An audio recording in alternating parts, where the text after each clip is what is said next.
Meus irmãos, boa tarde. Que Jesus possa aquecer as nossas almas. Mais uma vez, com o propósito de angariar fundos de verdades espirituais, estamos à beira do Evangelho, onde a proposta desse livro Luz nos informa que devemos entender o porquê e o para quê que estamos vivenciando no mundo da matéria. Nós sabemos que nesse mundo terráqueo, entre ele e o nosso coração, há muito o que fazer. Há muito o que refazer também a nossa alma e reajustar conosco mesmo os grandes propósitos que Deus espera de todos nós. Hoje nós estamos ligados ao capítulo 11 do item Dai a César o que é de César. Esse Dai a César o que é de César nos informa também como seremos depois de reajustar nesse mundo terráqueo e ser admitido no plano espiritual. E para isso estamos aqui lutando outra vez, para que à beira dessas leituras o nosso coração seja pronto em receber os ensinamentos de nosso Senhor Jesus Cristo.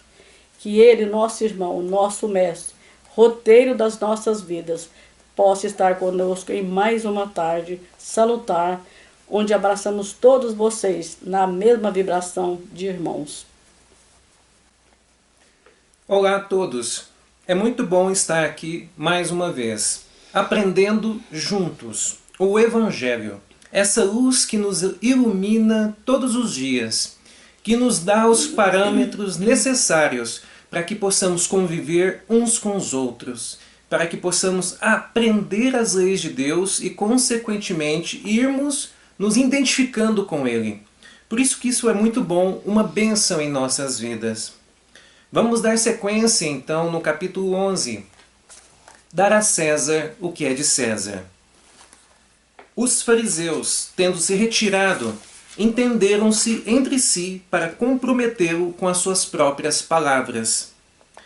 Mandaram então seus discípulos, em companhia dos herodianos, dizer-lhe: Mestre, sabemos que é verdadeiro e que ensinas o caminho de Deus pela verdade, sem levares em conta a quem quer que seja, porque nos homens não considera as pessoas. Dize-nos, pois, qual a tua opinião sobre isto? É-nos permitido pagar ou deixar de pagar a César o tributo? E nós sabemos o que o Cristo disse: dá a César o que é de César, e a Deus o que é de Deus. E então nós indo, lá no item 7, ele vai nos dizer assim: esta sentença, dá a César o que é de César, não deve ser entendida de modo restritivo e absoluto.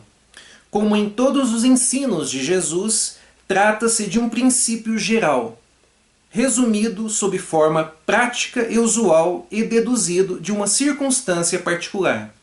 Esse princípio é consequente daquele segundo o qual devemos proceder para com os outros como gostaríamos que os outros procedessem para conosco.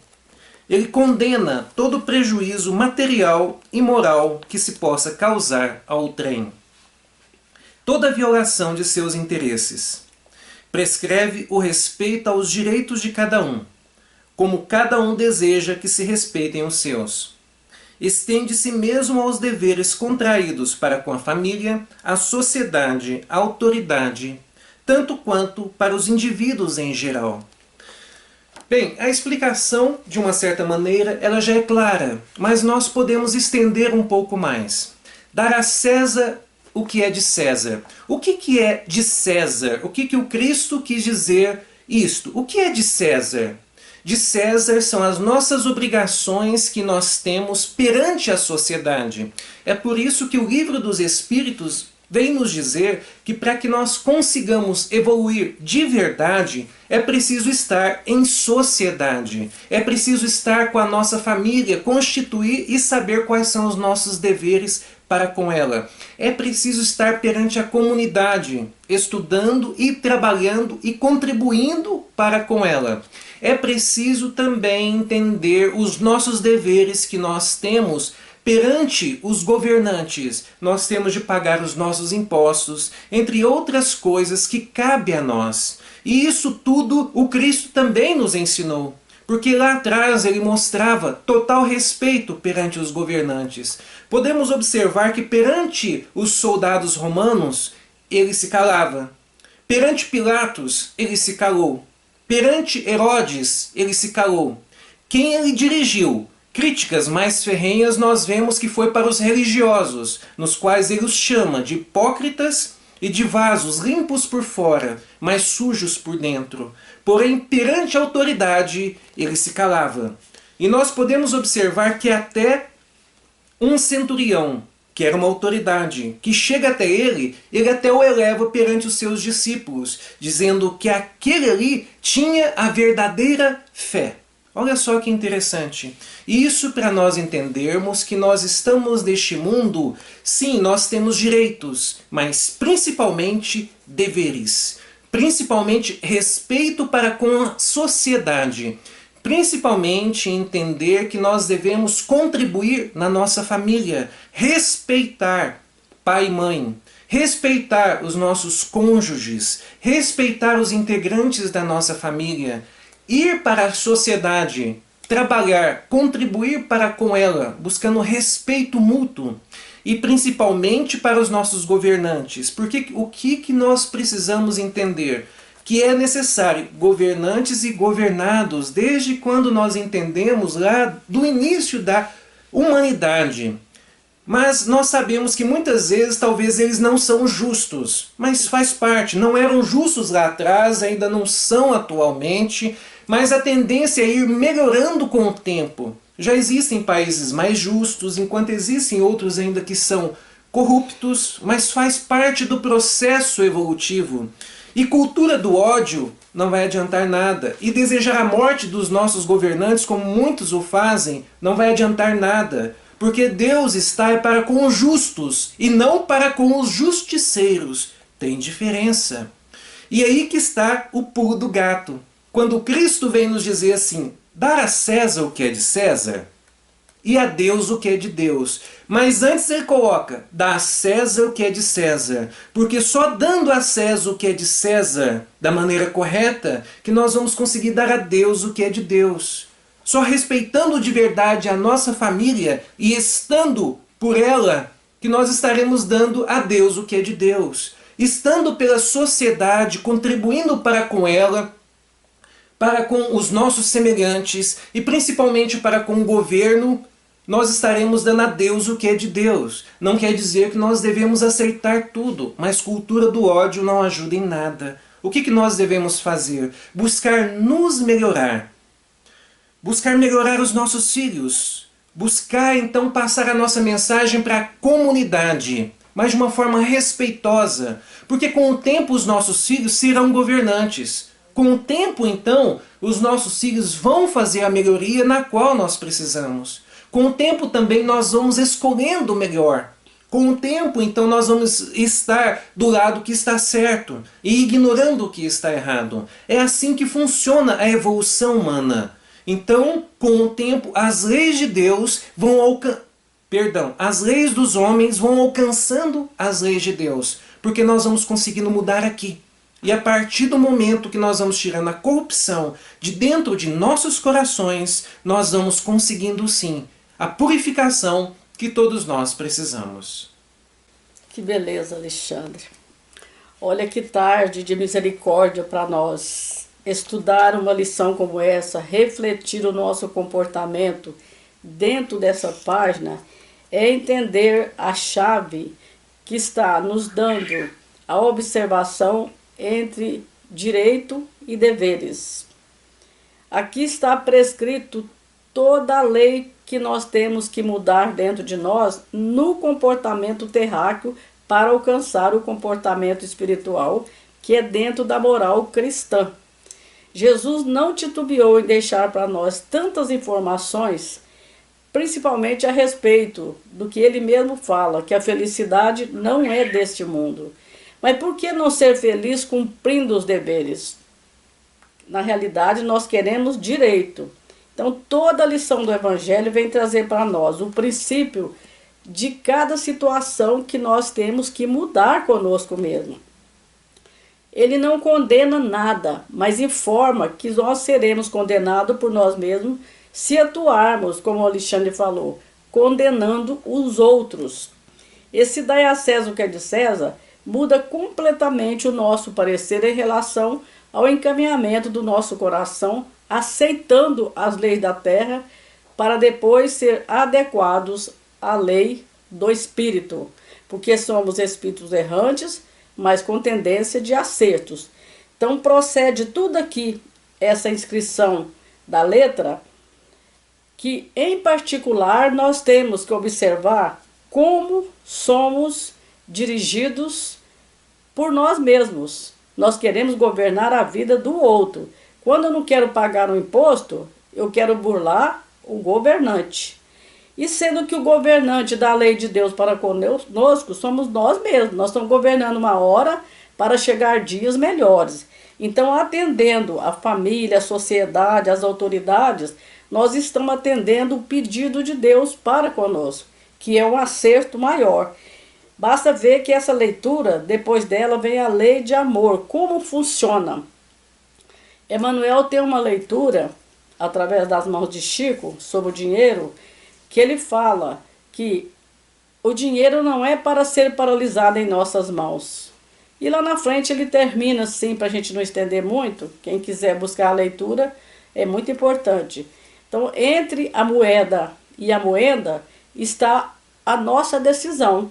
Nós temos que transformar a moeda em moeda, porque essa transformação que nós vamos fazer é um trabalho de execução do nosso entendimento, o que é que o dinheiro, o missionário que veio para não parar, ser paralisado em nossas mãos, o que é que ele vai fazer com as nossas intenções. Porque nós vamos dar andamento a essa moeda, para que moer em nós os ensinamentos para apurar na vida do outro, que é a própria caridade. Então, quem tem muito dinheiro e deixa camuflar, está cavando a própria cova, porque está paralisando o ser interior e paralisando a moeda, que tem que ser uma moeda, porque a moeda do mundo inteiro chama-se dinheiro, moeda. Então, quando Jesus propôs que mostrasse uma parte e a outra, as duas faces, é para que nós entendamos que o cumprimento da lei é preciso. Então, o outrem que nós falamos deseja também esse dinheiro, mas alguém há de nos mostrar que nós vamos dar andamento a essa moeda para que conosco seja limpa. A passagem dele por nós torna-se um bem maior. Muito bom. E nós precisamos observar, apesar que hoje muitos de nós fazemos essa cultura do ódio porque acreditamos que as leis de hoje, os impostos são horrendos, mas se nós formos observar, no passar da humanidade, nós éramos muito mais bárbaros com as leis e achávamos normal naquela época. Olha só, uma lei constituída até mesmo por Moisés, não quer dizer que intuído por Deus, mas porque ele precisava segurar a ignorância do povo, onde que ele constitui que toda mulher que fosse adúltera deveria ser apedrejada. Olha só, uma lei bárbara, não é? Entre tantas outras que já tiveram no passado e não existem mais nos tempos atuais. O que quer dizer? Isso quer dizer que a humanidade está avançando, a humanidade está aprendendo e está evoluindo. Graças ao quê? Ao Cristo, ao nosso modelo e guia, que ele está agindo em todo o planeta, em todos os corações, buscando nos transformar pouco a pouco. É assim mesmo, é devagar. Em cada reencarnação nós caminhamos pouco, mas a gente consegue caminhar. A gente consegue assimilar e vai melhorando tudo à nossa volta. Que bacana, Alexandre. Enquanto o Alexandre falava, eu estava pensando, tantos vulcões na Terra. Muita gente consegue ver o vulcão como o calor matante das nossas vidas. Mas ele, para ser o vulcão, ele precisa ser quente. E nós também, relacionando com esse vulcão, nós temos que ser gente para ser gente espiritual. E tantas informações vêm ao nosso coração para a gente decidir a ser gente, sendo gente, ajudando gente. Então é maravilhoso essas tardes que nós estamos aqui, mesmo intrincado, entre rixas e tudo conosco, mas nós queremos ter algo de melhor. Esse algo de melhor que o Cristo nos oferta é o Evangelho, o livro luz. Que possamos então nessa tarde, companheiros, esquentarmos por dentro de nós, para que essa frieza do erro possa ser decidido a sair de nós. Então, errantes somos, temos coleções de reencarnações para acertar hoje, para que a nova reencarnação seja mais clara, seja mais decisiva, acompanhando os passos de Jesus. Muito bom. Podemos mudar? Então, nós estamos diante aqui de Chico Xavier, porque nós estudamos Kardec e Chico, do Caminho, Verdade e Vida, a leitura 165. Ela vem nos avisar para observar os bens externos, que nós estamos falando do dinheiro. Parece que ele é externo, né? Mas ele tem que estar bem interno para a gente entender qual o andamento que nós temos que dá-lo, né? Então, Lucas vem falando que Jesus falou: a vida de um homem não consiste na abundância das coisas que possui. A vida de um homem não consiste na abundância das coisas que possui. Repete. A palavra do Mestre está cheia de oportunidade para quaisquer ciclos de atividade humana em todos os tempos. Um homem poderá reter vasta porção de dinheiro, porém, que fará dele? Poderá exercer extensa autoridade, entretanto, como se comportará dentro dela? Poderá dispor de muitas propriedades, todavia, de que modo utilizá-los patrimônios provisórios? Aí ele já mostra para nós, né? Que somos aqui passageiros, mas que possamos ter como passagem a direção do Cristo, né? Terá muitos projetos elevados. Quantos edificou? Poderá guardar inúmeras ideias de perfeição, mas estará atendendo aos nobres princípios de que é portador? Olha, o dinheiro não pode anular os nossos afazeres, as nossas virtudes que já estão latentes dentro de nós. Ele não pode ser atrapalho, ele tem que ser bênção. Por isso que manipular o dinheiro é importante e é urgente para todos nós, né? Terá escrito milhares de páginas. Qual a substância da sua obra? Olha que coisa maravilhosa, né? Contará muitos anos de existência no corpo. No entanto, que fez do tempo? Olha como Emmanuel é preciso. Ele está falando até da nossa idade, né? Dentro desse tempo reencarnatório. Poderá contar com numerosos amigos. Como se conduz perante as afeições que o cercam? Então, qual o nosso comportamento diante das criaturas, se nós tivermos muito dinheiro ou não tiver? Qual será o nosso parecer para caminharmos junto dos amigos? Nossa vida não consiste da riqueza numérica de coisas e graças, aquisições nominais e títulos exteriores. Nossa paz e felicidade dependem do uso que fizermos, onde nos encontramos hoje, aqui e agora, nas oportunidades e dons, situações e favores recebidos do Altíssimo. Olha, nós não podemos esquecer, gente, que tudo que estão nas nossas mãos, tudo vem do céu. Onde é esse céu? É aquele espaço que Jesus está esperando trazer até nós a abundância das suas bênçãos. Que essas bênçãos, então, vindas do Altíssimo, podem ser recebidas por nós para multiplicar. Não procures amontoar levemente o que detens por empréstimo. Mobiliza com critério os recursos depositados em tuas mãos. O Senhor não te identificará pelos tesouros que ajuntastes, pelas bênçãos que retiveste, pelos anos que viveste no corpo físico. Reconhecer-te-á pelo emprego dos teus dons, pelo valor das tuas realizações e pelas obras que deixaste em torno dos próprios pés. Então, o nosso coração não pode ficar distante da nossa fala, do nosso olhar, da nossa audição, das nossas mãos e dos próprios pés que estão caminhando. Então, esse coração que reina todo o nosso ser material, existe uma ligação com o céu.